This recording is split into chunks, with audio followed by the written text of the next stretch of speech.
Saudara-saudari yang terkasih, jumpa lagi dalam Pelita Hati hari ini, Kamis tanggal 29 Juli 2021, hari biasa dalam Pekan Biasa yang ke-17, bertepatan dengan peringatan wajib Santa Marta.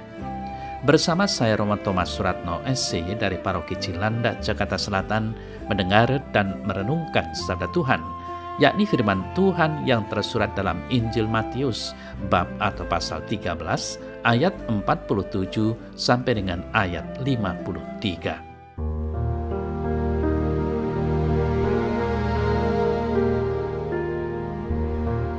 Sekali peristiwa, Yesus bersabda kepada orang banyak, "Demikian pula hal kerajaan surga itu seumpama pukat yang dilabuhkan di laut, lalu mengumpulkan berbagai-bagai jenis ikan.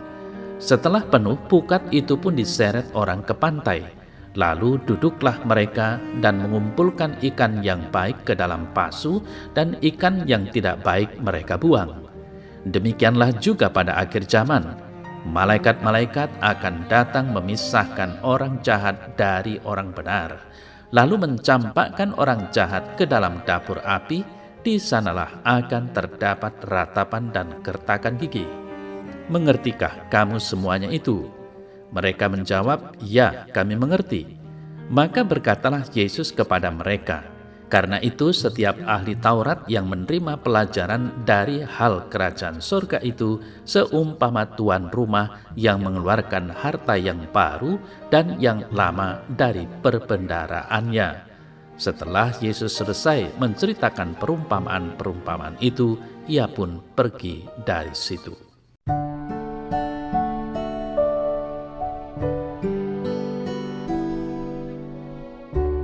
Saudara-saudari yang terkasih, Yesus berulang kali berbicara tentang kerajaan surga dengan berbagai cara. Ada yang seperti biji sesawi, ada pula seperti ragi, dan kali ini kerajaan surga seperti pukat yang intinya semuanya sama. Yesus berbicara demikian karena pada dasarnya seluruh kehidupan ini pada suatu saat akan berakhir. Ada suatu pengadilan umum yang luar biasa pada akhir zaman, di mana Yesus sebagai hakim agung yang besar akan mengadili semua orang dengan pemilahan antara orang baik dan orang jahat. Saudara-saudari yang terkasih, kerajaan Allah seumpama pukat yang ditebarkan ke laut. Pukat itu menangkap berbagai macam ikan, dan ketika sudah penuh dan ditarik ke darat, ikan yang baik dipisahkan dari ikan yang tidak baik, lalu disimpan di dalam bakul-bakul, sementara ikan-ikan yang tidak berguna dibuang. Yesus menggunakan perumpamaan tentang pukat untuk menggambarkan hari penghakiman.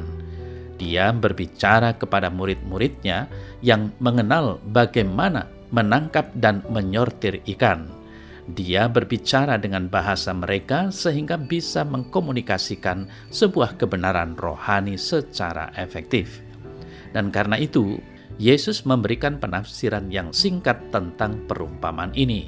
Demikianlah juga pada akhir zaman, malaikat-malaikat akan datang memisahkan orang-orang jahat dari orang benar, lalu mencampakkan orang jahat ke dalam dapur api. Di sanalah akan terdapat ratapan dan gertak gigi. Saudara-saudari yang terkasih, di dalam perumpamaan tentang pukat, nelayan menebar jalannya, mengumpulkan tangkapannya, dan memisahkan ikan-ikannya.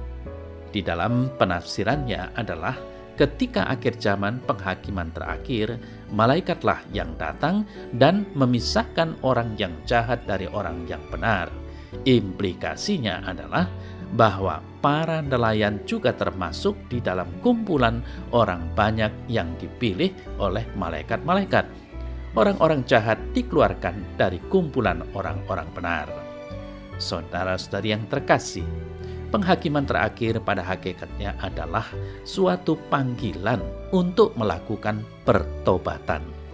Allah ingin agar kita termasuk golongan orang-orang benar, dan untuk itu Dia memberikan kepada kita segala kesempatan atau peluang untuk datang kepadanya dalam doa dan pertobatan.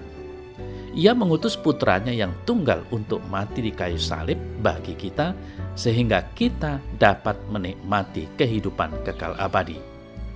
Saudara-saudari yang terkasih, semua perumpamaan yang mengacu pada akhir zaman ini sungguh real dan semua itu menenangkan hati. Namun, kita harus berhati-hati agar tidak membiarkan pikiran tentang akhir zaman itu memenuhi diri kita dengan rasa takut yang tidak perlu. Yesus akan menunjukkan kepada kita bahwa kita tidak perlu takut akan penghakiman terakhir. Ia juga akan menolong kita agar dapat memusatkan perhatian kita pada hari di mana kita akan memandangnya muka ketemu muka. Saudara-saudari yang terkasih, selagi kita masih mau datang kepada Yesus dalam doa dan pembacaan serta permenungan sabdanya, maka Dia akan menunjukkan betapa berharga harta yang kita miliki dalam Dia dan bagaimana hidup dengan cara-cara yang menyenangkan hatinya. Allah ingin agar kita mengetahui bahwa baptisan hanyalah awal dari relasi kita dengan dirinya. Dia ingin menopang kita setiap hari dengan Roh Kudus-Nya. Dia ingin mengajar kita bagaimana hidup dalam Kristus setiap hari.